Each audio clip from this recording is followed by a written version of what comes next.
கிறிஸ்துவுக்குள் அன்பான கர்த்தருடைய பிள்ளைகளே, இன்றைய வேத வசனமும் ஜெபமும் அப்போஸ்தலர் நடபடிகள் 2ஆம் அதிகாரம் 32ஆம் வசனம்.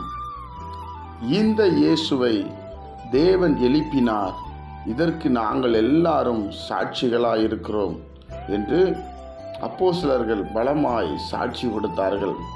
என் அன்பு கர்த்தருடைய பிள்ளைகளே, ஆண்டவராய் இயேசு உயிரோடு இருந்த நாட்களிலே இவர்கள் எல்லாரும் ஆண்டவரோடு ஊழியம் செய்தவர்கள், ஆண்டவரோடு நடந்தவர்கள், ஆண்டவர் சொன்ன காரியங்களெல்லாம் மனதில் வைத்தவர்கள்.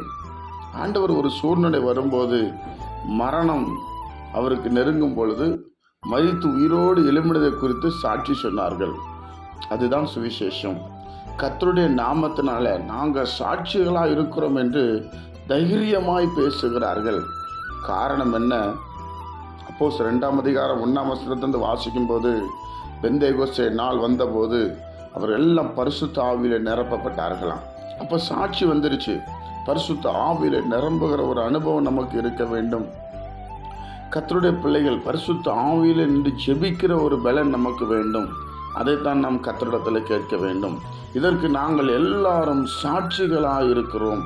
இன்றைக்கு நாம் அப்படித்தான் ஆண்டவராக இயேசு கிறிஸ்து உயிர்த்தெழுதலை குறித்து நாம் சாட்சி சொல்ல வேண்டும். யோசிச்சு பாருங்க, அன்றைக்கு நம்மளை வழிநடத்தின ஆண்டவர் இன்றைக்கு நடத்தி கொண்டே இருக்கிறார். காரணம், அவர் உயிரோடு இருக்கிறார். இயேசு உயிரோடு இருக்கிறார். நம்ம ஆண்டவர் உயிரோடு இருக்கிறார். நம்ம விட்டு விட்டு போகிறவர் அல்ல.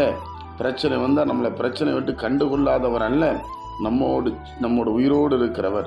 என் அன்பு கர்த்தருடைய பிள்ளைகளே, இதைத்தான் வேதம் நமக்கு அழகாக சொல்லிக் கொடுக்கிறது.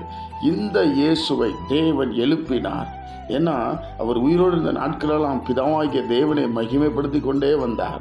பிதாவாகிய தேவனை மேன்மைப்படுத்தி கொண்டே வந்தார். அதனால தான் அவங்க சாட்சி சொல்ல, தேவன் எழுப்பினார், தேவன் எழுப்பினார். என் அன்பு கர்த்தருடைய பிள்ளைகளே, நம்மளையும் இயேசு எழுப்புவார்.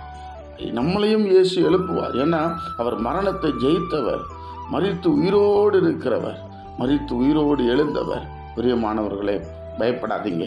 இயேசு உயிரோடு இருக்கிறார் என்று நீங்கள் விசுவாசிக்கும் பொழுது நமக்கு வேண்டிய எல்லா கிருபைகளை அவர் தர உண்மையிலவராக இருக்கிறார். ஜெபிப்போமா?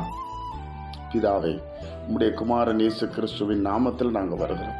இந்த நாளை எங்களுக்கு நீர் ஆசீர்வதித்து தரும்படி ஜெபிக்கிறோம். உயிர் தெழுந்த ஆண்டோடைய கரை எங்கள் மத்தியில் இறங்கி வரட்டும். நீங்கள் என்ன விரும்புகிறீங்களோ அதுபடி நடக்க எங்களுக்கு உதவி செய்யும். உயிர் தெழுந்த ஆண்டவராய் இயேசு கிறிஸ்துவின் மூலமாய் ஜெபிக்கிறோம் நல்ல பிதாவே. ஆமென்.